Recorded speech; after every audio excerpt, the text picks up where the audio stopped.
La Belle au bois dormant. La Belle au bois dormant. Il était une fois un roi et une reine. Chaque jour il se lamentait. Ah, si seulement nous avions un enfant.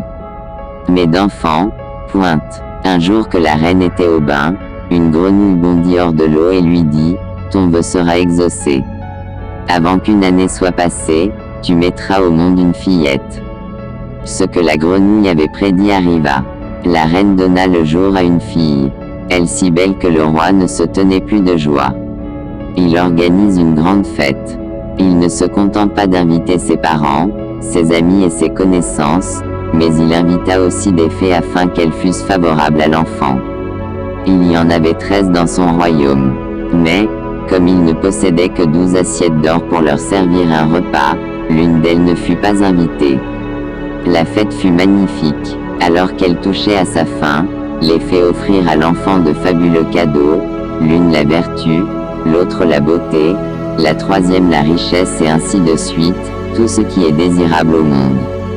Comme 11 des fées sont arrivées d'agir ainsi, la 13e survint tout à coup. Elle voulait se venger de n'avoir pas été invitée.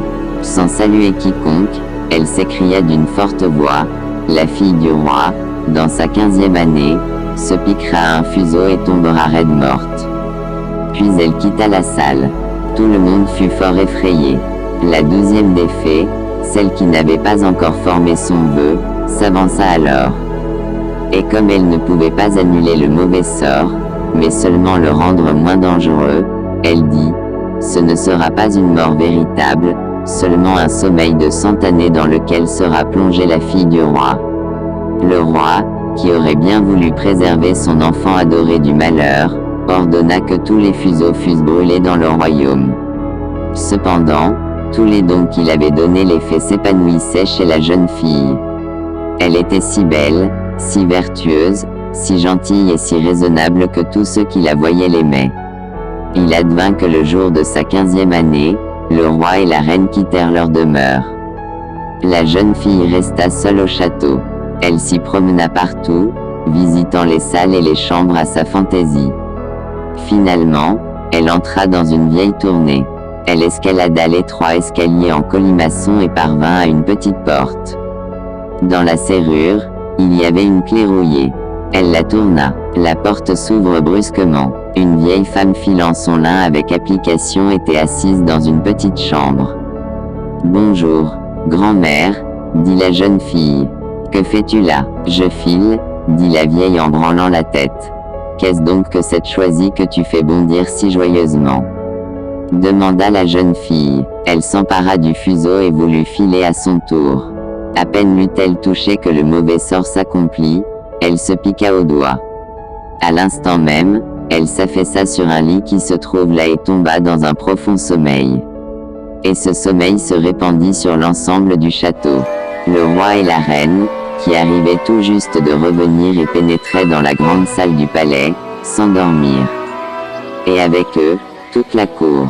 Les chevaux s'endormirent dans leurs écuries, les chiens dans la cour, les pigeons sur le toit, les mouches contre les murs. Même le feu qui brûlait dans l'âtre s'endormit et le rôti s'arrêta de rôtir. Le cuisinier, qui était en train de tirer les cheveux du marmiton parce qu'il avait raté un plat, le lâcha et s'endormit.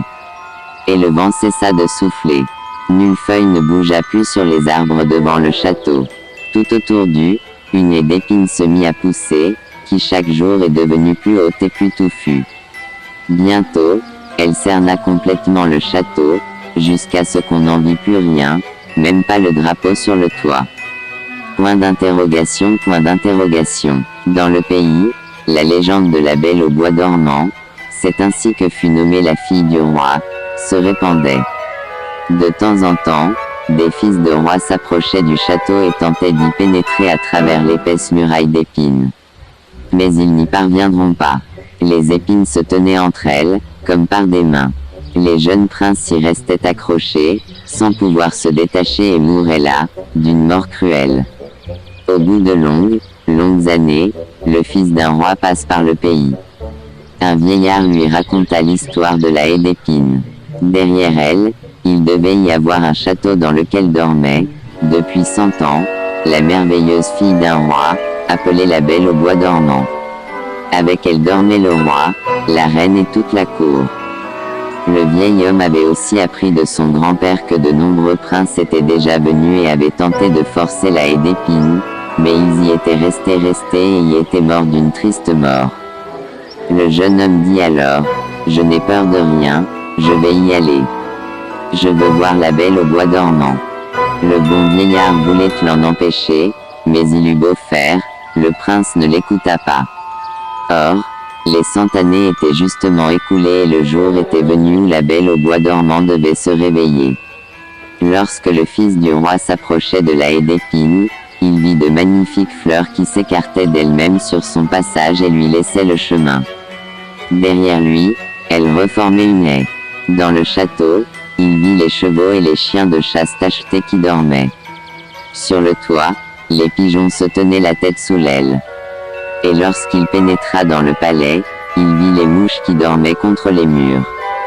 Le cuisinier, dans la cuisine, avait encore la main levée comme s'il voulait attraper le marmiton et la bonne était assise devant une poule noire qu'elle allait plumer.